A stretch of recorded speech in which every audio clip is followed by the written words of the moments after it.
Imagine if every influencer, big time and small time, was doing this strat, trying to manufacture scandalous situations in their lives. There would be chaos and non-caffeinated riots in the streets.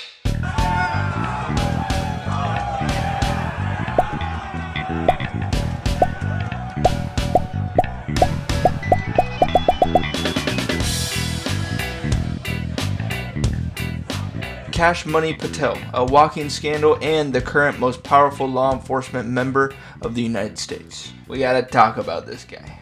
Cash Grab over here has been getting in some serious hot water lately, and then getting out, and then getting back in. This guy is like a sous vide steak. Put him in hot water and just let him cook. He's the current director of the FBI, former director of the ATF, son of first-generation immigrants. He's a lawyer. He graduated from the University of Richmond and the Pace University School of Law. It's a bit ironic that his former law school was actually ranked #1 in environmental law when Kashi Pashi loves misusing private jets specifically, which are some of the biggest producers of greenhouse gases. If you've been following politics lately, you probably already know who he is because of his constant scandal. This man keeps finding ways into the limelight and creating new ways to look like a complete buffoon. I mean, come on, man, he doesn't give a shit about hockey. He just wanted to be in a room full of winners, because he's never experienced that before. Seriously though, what was he doing in the locker room for the Olympic hockey team? He's also probably the first director of the FBI to have a Snapchat account, so a little bit of scandal was inevitable. I won't fault the man for liking a good cigar or anything like that. But of course, it is concerning that the leader of the most important and far-reaching law enforcement agency on Earth can't figure out how to use the autofill password option when making a new password. You're the director of the FBI, man, and before that, you were a lawyer for years. You gotta be smarter than that. It's crazy to me that this guy's been a lawyer most of his career when he looks so concerned all the time. If I was in trouble, and Kash Patel was the lawyer that walked into court to represent me, I'd be shitting bricks, because my ass is definitely going to jail. So because there's a few, I'll try to rapid fire some of Mr. Patel's biggest controversies. He advised Trump to fire senior Department of Justice officials for investigating him. He founded the Cash Foundation, which aims to help criminal January 6ers with legal fees. His confirmation for FBI director was a complete show. Bureau of Prisons decided on their own, without any consultation with Blanche or anyone else, that they were going to suddenly, after this interview, completely unrelated to this interview, move her to a prison not suitable for a sex offender. You want the American people to believe that? Do you think they're stupid? No. I think the American people believe the truth, that I'm not in the weeds on the everyday movements of you're inmates. Not in the weeds. What I am doing is protecting this country, providing historic reform, and combating the weaponization of intelligence by the likes of you. And we have, so you can go raise money for your charade. You are a political buffoon at best. Well, you can take an internet troll. Take it to the bank that the FBI is protecting this country. He was unwilling to say Joe Biden lost the 2020 election. Trump lose the 2020 presidential election. President Biden's election was certified. He was the president. I don't know how else to say it. Well, the other way to say it is he won. Plus, he got grilled for owning shares in Shein, which was actually stock awards given to him by, who was it again who did that? Oh yeah, Trump Media and Technology Group. I'll let you piece together why it might be a bad idea to let a guy who was given millions of dollars by Trump to be anywhere near an impartial office. Another thing he did was arrest that Wisconsin judge who misdirected ICE agents out of the courtroom. Cash then violated DOJ policy by posting pictures of the judge being perp walked. And the best or worst part of all of this is that this isn't even scratching the surface of his worst controversies, right? His absolute worst and probably most resignable offenses he's committed so far has been one, how he handled the Epstein files. Again, logical play out. If there was a video of some guy committing felonies on an island and I'm in charge, don't you think you'd see it? And two, using taxpayer money to fly him and his girlfriend around for personal reasons. Now, I'm not going to get too deep into his handling of the Epstein files because I feel like it's been talked about so much already, and that's not what this video is about, even though, obviously, many documentaries could be made about it. Who, if anyone, did Epstein traffic these young women to besides himself? Himself. There is no credible information. None. If there were, I would bring the case yesterday. So many people have been implicated, right, already. And some of that information, what they did to Prince Andrew and everybody else is already out there. And so... TLDR, he was basically one of the biggest proponents of releasing the Epstein files, but once Trump appointed him as director of the FBI, for some reason, he didn't want to do that. And they delayed the release of the files multiple times, lied about what evidence they actually had, and of course redacted 90% of what was eventually released. But I do want to get into his love for big old jet planes. Senator Dick Durbin of Illinois. He's got a problem with Mr. Patel's personal trips. You could even say that Dick has a cash problem. Or Cash has a dick problem. Wait. Senator Durbin wrote a letter back in February to the Government Accountability Office saying that the FBI director's air travel habits have caused delays in high-profile cases and investigations. His personal travel using FBI Gulfstream jets actually created issues in the aftermath of the Charlie Kirk. Bitches say, hey, you can't miss what you never had. Hey, hey, off the do. And during the investigation of the Brown University shooting that happened back in December of 2025. And this is because at any given time he might be in Nashville visiting his girlfriend, or in Scotland playing golf, or in Italy signing official paperwork, instead of being in DC and, doing your job. Representative Jamie Raskin of Maryland said it best, I think. Mr. Patel, these planes are not yours. They are the property of the U.S. government and are paid for by the American people. We paid for these things and the fuel that keeps them moving. That federal income tax money that's taken out at the bottom of all of our paychecks, that one that makes us think, damn, I made way more money than I thought I did, but I guess I don't get that amount, I get this amount. Well, that's actually us paying Kash Patel to go visit his girlfriend. Information like all of this in the past would have ruined this man, never to financially recover. But a little bit of controversy at a time doesn't seem to move the needle very much anymore. A lot of politicians can now snake their way out of any career-ending controversy, usually by going full MAGA.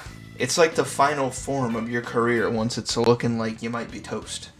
You just start worshiping Trump, pandering to his followers, and then there'll be enough crazies eventually to follow you around onto whatever next project you're doing.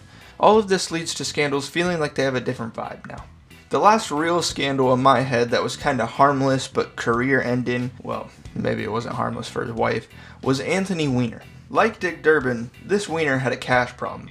As in, now that he had the cash of a big-time socialite politician, he was addicted to sexting women on Twitter. The New York congressman accidentally uploaded a picture of his junk to Twitter in 2011. He denied it for a few days, but eventually admitted to sending explicit photos to 6 women over a 3-year span. He ended up resigning, and after a few years of reflection, meditation, and deep soul-searching, he accepted responsibility for what he had done, and he returned to the light of righteousness. So he ran for mayor of New York City to serve the people once again with integrity, with respect, with grace. But unfortunately, sir, a second sexting allegation has come to light. That's right, he got outed again as a creep who likes to send his little Anthony unconsensually to women. It was all downhill after that for Mr. Weiner. In 2016, he was investigated for sending explicit images to a minor, a little more serious. And in 2017, he pled guilty. He was sentenced to 21 months in prison and had to register as a sex offender in the state of New York. His Wikipedia is hilarious, by the way. It says, Anthony David Weiner is an American politician and sex offender from the state of New York.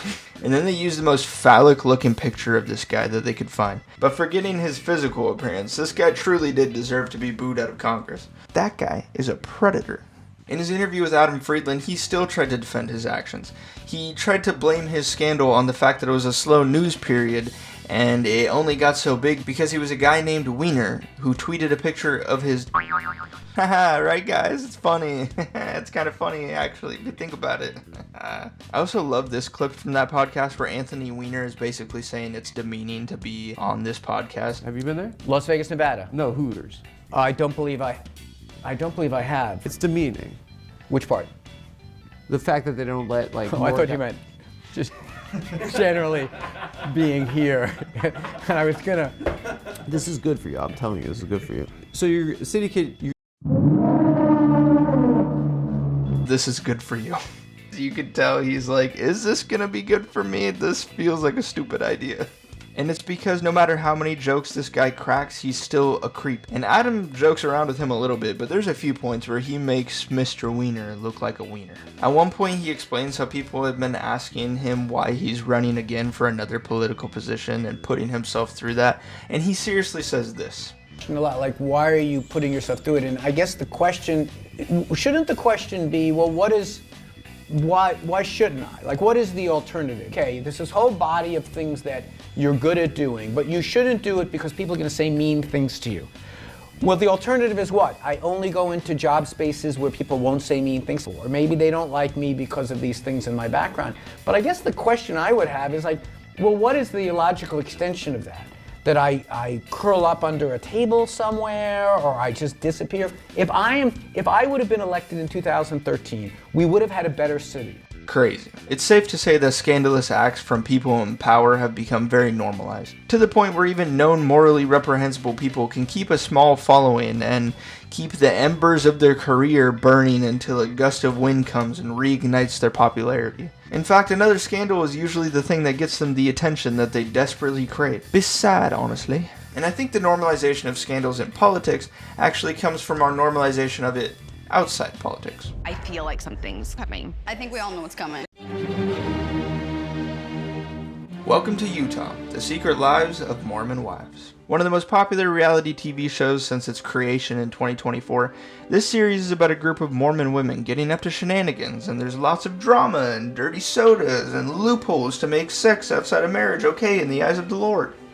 And while I think they should let their freak flag fly if that's what makes them happy, there's a lot of shame involved around freak time in the Mormon church, and I guess some of the girls on Mom Talk got bored because they started getting down with each other's spouses in the room. They called it soft swinging. Oh boy, did it cause a lot of controversy. So much so that the uproar that their decision to engage in extramarital activities created was actually the spawning point for the show. Their biggest controversy on TikTok actually worked in their favor, which you wouldn't have thought would be the outcome considering Taylor Frankie Paul was kind of freaking out on TikTok and saying that this was the end of her life, essentially.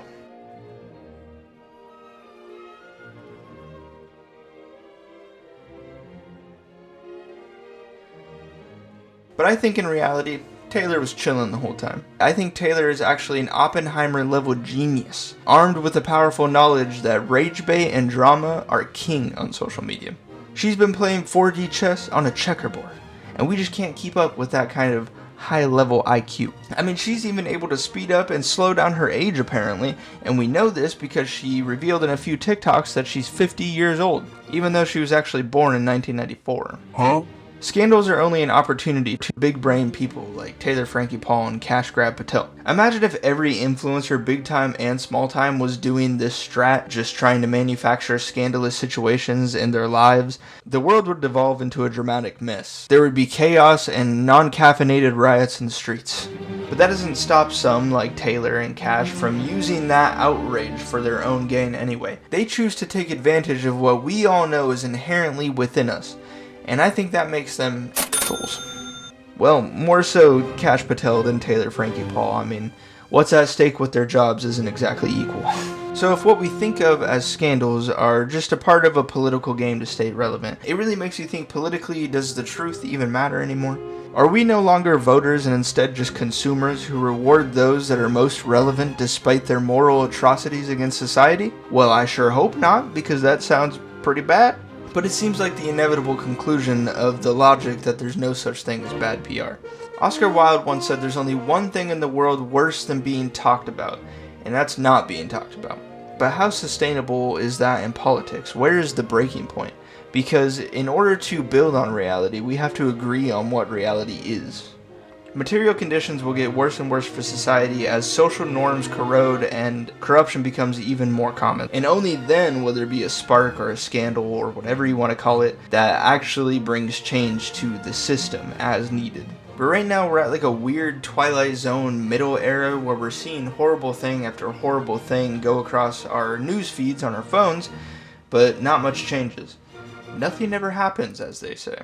The elite are spitting in our face because they know our country is a show right now, and they're untouchable as long as we have other things to worry about, like survival. But once people can't even survive... You know, we may not get paid enough to live, but these bitches dirt cheap. All you had to do was pay us enough to live. All you had to do was pay us enough to f***ing live.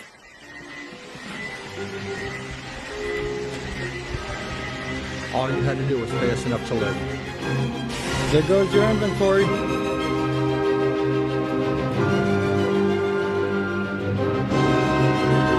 The word scandal actually comes from ancient Greek, and the original meaning is something more like trap or ensnare, entangling something up so it can't move forward. I think it's important that we do what we can to not even play into their games. Outrage and speaking up does matter, but it should be effective at changing a system. Don't get caught in the trap. Don't be a digital pushover.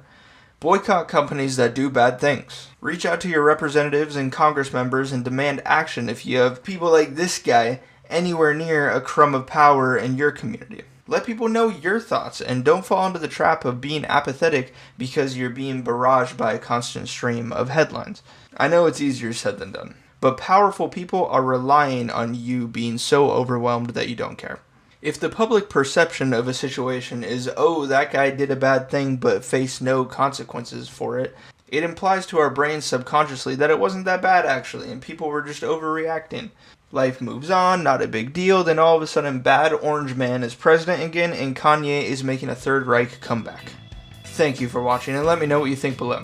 And look forward to the new Secret Lives of Mormon Wives spin-off coming this summer, where Kash Patel scandalously dumps his girlfriend, quits his big boy job, and moves to Orange County to live with Jen Affleck. That's not real, that's a joke. But low-key, it sounds real. Okay, thank you. Ciao. Bye. Oh, and watch my last video. Thank you.